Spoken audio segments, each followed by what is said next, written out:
Well, it is a bright and sunny day out here in Joplin, and we are joined this morning by our friend Emily Frankowski with Connected Culture. Emily, we are outside of the future home of Connected Culture, the Cornell Complex, which is not standing just yet, but it's on its way. Yeah. What are you most looking forward to? I know you'll have your own office, you'll have all these different, but like what is the one thing that sort of stuck out in your mind as the exciting element of this project? I think it will just be super exciting to program for a space that's all our own.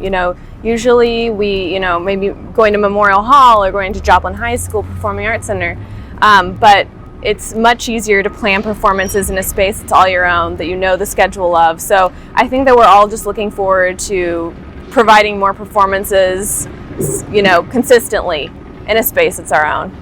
I can hear them working on your office now. Oh yeah, me too. Yeah. Well, I want to go over some of the different classes and exhibits that are happening in the month of April. We've gone over performances, events. What about classes? Yeah, so a great class that's going on is Spiva in Bloom.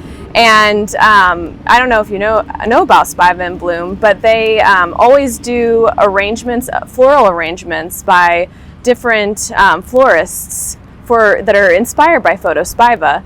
And this is a class that you can learn. So with Justin Thomas of the Wildflower, you'll come to Spiva, they'll have a bunch of flowers, I presume, and then you will work on floral arrangements with a professional florist. Cool. All right. So that's really fun. And then in terms of, what else do we have going on? Yeah, so the other thing I've got on the list for us to talk about today is exhibits, and that is Paint in Motion by Philip Ledbetter, and this is an exhibit coming up at Art Central in Carthage.